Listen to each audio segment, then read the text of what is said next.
all your dark desires. Join Geek Legion of Doom.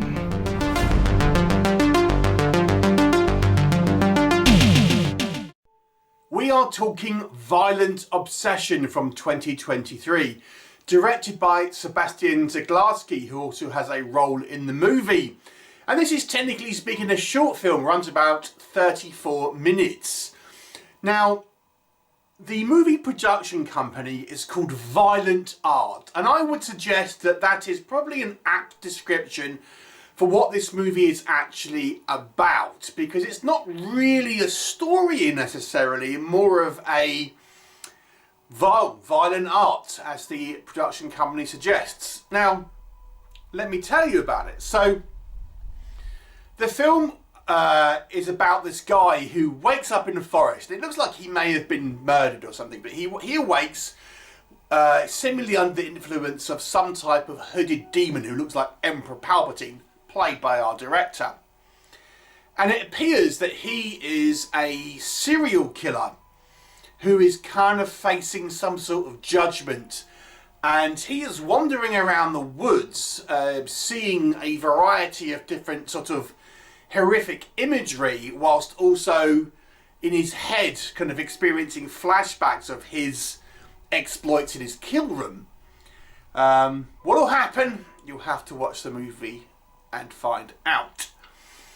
So let's talk about it. So, like I've said, this is less of a story in regards to a narrative, more of a violent art. And does it succeed in that? So I think in some ways you can kind of see where the director is going with this one.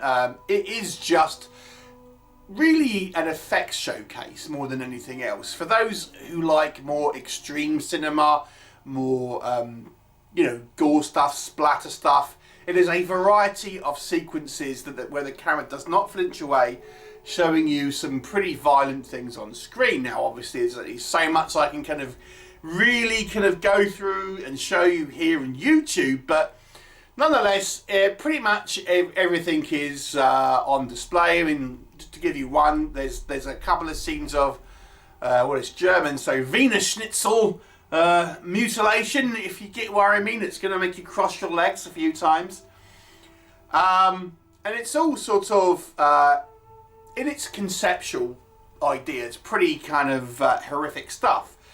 In practice, obviously, it's all done practically with VFX and stuff, and like rubber mannequins and stuff. I wouldn't say it looks exactly kind of realistic necessarily, but certainly if you are not familiar with kind of practical VFX, I think it certainly would be too much for many people at the very least. And I think there is like a almost like a kind of the story that you have got, such as it is, I think is about a guy who is a killer himself, facing the judgment of the deeds that he has done, coming kind of face to face with the pain that he's created. So it has this sort of this strange, like surreal art house feel to it, which I think is interesting for a kind of art project. I don't think in this movie's plus column, this movie isn't necessarily trying to tell a narrative as such. It's more of just like a showcase for a different sort of horrific imagery. This reminded me in some ways of these kind of like haunted house attractions that you go to. These extreme haunted attractions where you are wandering through different sort of set pieces and seeing all these kind of like people with different kind of like horror scenarios, and that's basically what this movie is. Admittedly, the scenarios are on the stronger side for many, but it's all sort of very theatrical. Like, for example, there's a guy with just his torso and he's like twirling his kind of intestines around and things like this. With a kind of like a crazed kind of look on his face. It's in its conceptual idea, it's pretty gruesome when you think about it. But obviously, the way it's kind of presented is more theatrics than anything else. So I still wouldn't say this movie is kind of like a movie which would appeal to probably many people, essentially. But I think the kind of the gore is done in a way where it's presented in a overly theatrical way. Folks, and another example is that we have a woman who's pregnant and she's basically like pulling out fetuses from her, her stomach and kind of just plonking them on the floor and things like this. And again, there she's just like discarding them and stuff like that. So it's obviously kind of like more of a symbolic than, and it's done in a way where that's some sort of vision rather than that's actually happened. But it's coupled with these scenes that are kind of flashbacks in his head, which I think our main characters kind of remembering of things that he's done, pain that he's caused. So I found the concept to be interesting, and I think the effects are gooey, gory, pretty strong, as I say, done to a pretty good standard, but not to the point where I would say it looks like particularly kind of realistic. So what doesn't work? Probably the biggest thing here is just the real lack of story, because I think they could have been. I mean, had you had a little, as I say, it's only just over half an hour.